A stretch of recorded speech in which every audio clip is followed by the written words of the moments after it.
UFC Mexico just wrapped up, and that's another prediction I got right.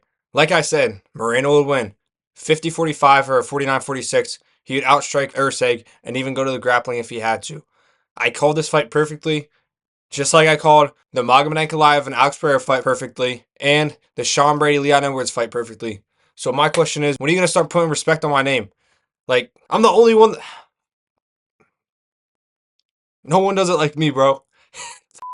I gave a specific breakdown of how this fight would go, and it's exactly what happened. So my question is, who does it like me? I give them like, please. That's three, bro. Those last three cards, all of them, all of the cards I made videos about. I perfectly predicted the main event. When are you gonna put respect on my name, bro? Like, it's too easy. It's too easy. I can read these things, bro. I understand how the styles match up. I'm different. I'm not like the rest of these YouTubers, bro. Like, I do this. Like, if I maybe not the prelims, whatever prelims. I don't know the fighters, but when I know the fighters, bro, it's over. It's over. I get it right every time, like without fail. I'm the king of this shit. I'm the king of this shit, bro. Stop playing with me. I call these things from a mile away. So I don't care how big I am right now. I got the best predictions in this whole place, bro. Let's look at the main event. Brandon Moreno, Steve Ursig. I perfectly predicted it. I don't know where they're getting the Steve Ursig strike stat from. Moreno definitely outstruck him, but who cares? Stats don't mean anything. Moreno arguably won 5 rounds. That second round was literally a toss-up. I could see a 49-46, 50-45. But Moreno's right hand was money. And he was chewing up the legs of Ursig. He mixed in a few takedowns. And he just looked fresh, dude. He looked real good. His hand speed was faster than ever before. But Ursig also was nothing to sleep on. Ursig's fundamentals are beautiful. Ursig's boxing in the pocket, dude. It just is like technique in general. It's something else. Flyweight fights are just out of this world. Like their technique's the best by far. But Ursig, it was so sound defensively, but that right hand was just hitting him over and over and over and over again. And it really puts into perspective how much power Kai Kara France has. Because the first right hand he landed, Ursig was sleeping. Brandon Moreno was landing that all night and nothing. He knocked Ursig back in the first round, but other than that, Ursig was eating him like Tic Tacs. But Kai Kara France really laid out that blueprint to beat Ursig. Where you go from here, dude? I think Moreno, you could argue giving him a title shot, but I don't know. Flyweight's kind of dead right now as far as the championship matchups go. And for Steve Ursig, you got to give him Kaya Sakura. That's a good fight. I don't think Kaya Sakura has one booked, and these guys are both strikers predominantly. That's going to be a beautiful matchup.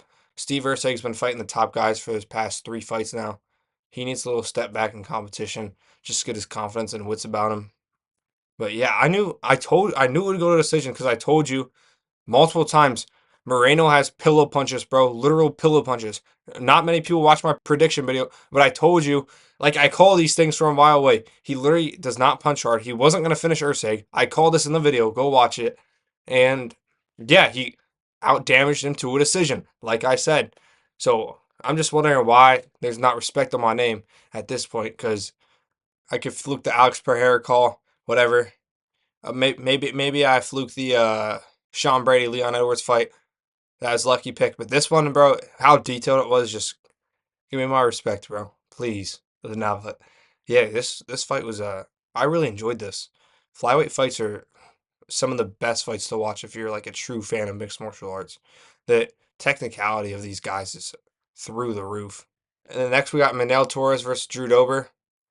My breakdown of this fight is probably gonna be longer than the actual fight lasted, so I'm gonna try to keep it short. But first of all, I called this one too from a mile away. Like again, I call these things. If I actually know the fighters, I can call the fight pretty well. Surprise, surprise. Um, but yeah, Drew Dober's just too old. He's 36, probably turning 37 here soon. He's getting chinny. He's taking a lot of damage, like I said in my prediction video. And Manel Torres just found that right hand flush on Drew's chin. Yeah, Drew's got a nice giga chin, but it don't eat punches like it should.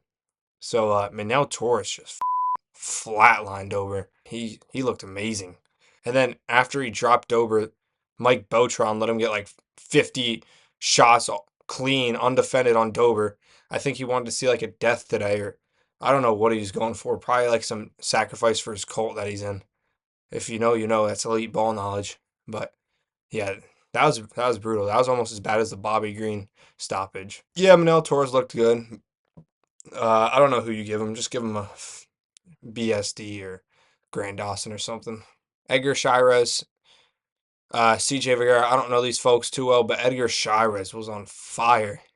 He could have knocked out Vergara if he wanted, but he chose to go for the submission once he got him on the ground. So all power to him.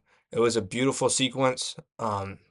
His hits were landing hard, dude, and Vergara didn't have anything for him. So ultimately, it's just Edgar Shirez in sandbox mode, doing whatever he wanted, pretty much.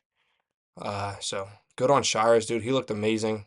Very happy that he got a win. He's a pretty entertaining fighter, and it's beautiful to see a Mexican fighter win in Mexico. So this was a great fight. Raul Rosas Jr.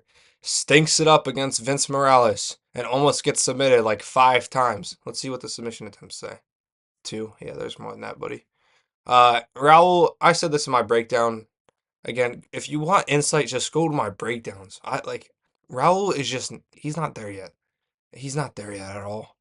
Uh, he's got good control, I guess, but he should not have dropped around to Vince Morales. Have you seen Vince Morales' last couple fights? He's like on a 3-4 fight skid. And Raul Rosas Jr. is dropping around to him. This dude's a minus 500 favorite on average, and he's dropping rounds to cans. And then people have the goal to say Bo Nichols overrated. Like, Raul Rosas Jr., I love the kid, but he's not there yet. UFC is going to have to go real slow with him. Because if you're getting almost finished by Vince Morales, bro, what do you think Marab and Umar are gonna do? They're gonna twist you into a pretzel. So Raul Rosas Jr. good win, yes, but not very clean. I think he honestly could have stayed on the feet more too. He was looking decent in the striking. Again, total strikes. I don't care what these guys say. It's like the 3 blind mice tallying up the strikes. Like, don't look at those. If you actually watch the fight, you know what I'm talking about. But yeah, Rosas Jr., Mas Menos performance. David Martinez, another beautiful knockout. Knee. This is the second knee finish of the card, I believe. Right up the middle. He rocked Oliveira bad on the feet and finished him with a beautiful knee in the clinch. This dude, he looked good. I was cooking some beef during this fight. I saw the finish though, so I don't got too much input. But all I'm gonna say is David Martinez looked like a problem, brother. I'd say you give Oliveira like Raul Rosas Jr. or something. That'd be a good fight. But Martinez, he looked good, dude. Renato Rodriguez fried checked against Kevin Borjas. First of all, we need to start talking about how chinny Ronaldo Rodriguez is. Just because he has a favorite word doesn't mean he should be getting hyped up the way he is, because his fight skills don't really live up to the expectations. I will say he's a flashy striker. He's fun to watch, but he didn't have anything for Borjas. Borjas was walking all over. It was like a pad session for him. Rodriguez tried to clip farm with that backflip into a emote or something. Like, dude, you just got knocked down. Be humble.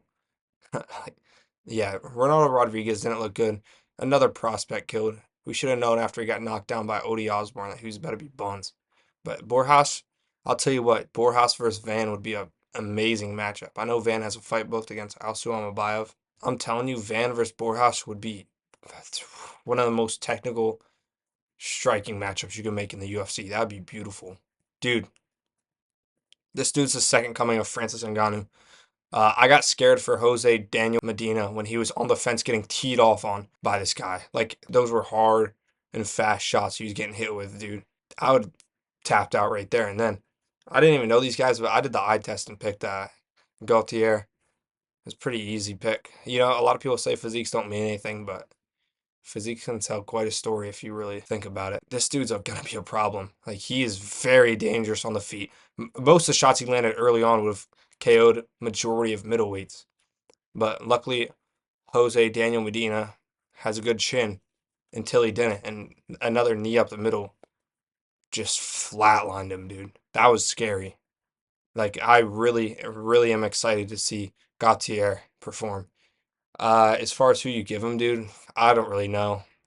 I don't know too many middleweights outside the top 15, to be honest. Like, if you name some, I'd be like, yeah, I know him. But what am I, casual? Like, for God's sakes, dude. C-Rod versus Costa. I knew C-Rod beat Raul.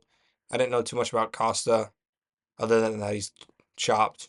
But C-Rod, I think he won the third. Again, I was like cooking food, so I wasn't really tuned into this. C-Rod has a hot girlfriend, bro. And if my hot girlfriend was watching the UFC fights, I would not lose.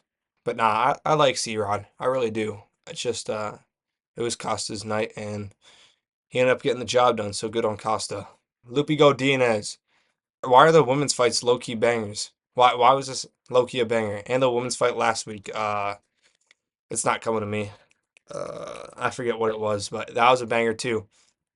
Lupigo Diaz had a pretty big slam in that first round, and then the third round, Julia Palestri was walking forward, no regard for her health, like the Korean zombie, just eating shots, giving shots. That was crazy. I'm not gonna lie, this fight was a banger. Maybe I was wrong about WMMA. Maybe WMMA is the real hardcore area of the UFC. But yeah, this fight was a banger. Again, not too much to say other than respect to both of these ladies for giving me a good fight to watch. Rafa Garcia versus Vince Paschal. This was bad, dude. Vince Paschal's like 42, and he should not have put up this good of a fight against Garcia. During that first round, I was like, Garcia's about to fold this guy like a lawn chair. But as the fight went on, Paschal was looking pretty decent. And again, not much to note here other than very, very underwhelming performance from a huge favorite in Rafa Garcia. He's gonna need to step back in competition or something. It looked like he even gassed a little towards the end, but Vince Pichel, he did very well given his circumstances, all the surgeries and age. He looked amazing, so credit to him. Jamal Emmers versus Gabriel Miranda. This was an amazing fight. Called this one too. Jamal Emmers, his striking is just insane. Uh, God, how did he finish this guy again? It wasn't a knee, was it? No, how, why can I not remember this, bro? I watched, I don't know, he hit him with some good shots, though. He, like, floored Gabriel Miranda, so Jamal Emmers, dude, he looked amazing. I think he's going to be a problem. Very entertaining striker. I'm excited to see his future matchups. Lastly, Austin Hubbard versus Markel Maderos. Close fight. I thought Hubbard should have won. Nah, nah. I actually gave it to Maderos. It was 1-1 going into that third. Then Maderos landed that elbow and cut Hubbard open pretty bad. And Hubbard didn't really do anything significant in that round. So by default, you got to give it to Maderos. But if you give it to Hubbard, I mean, I wouldn't get mad or anything. It's very reasonable. But I'm just saying, this wasn't like a blatant robbery or anything. So good win for Maderos. He was losing the majority of the time, but he did have the bigger moments, which gave him the win. So good fight by both of these men. Good fight. Maybe not good fight, but like I'm saying competitive, not entertaining. But that was UFC Mexico. Overall, it was an amazing fight night. I'm actually pretty glad I watched it. If you have any input or anything to say, just leave a comment below. And thank you for watching. I'll see you soon.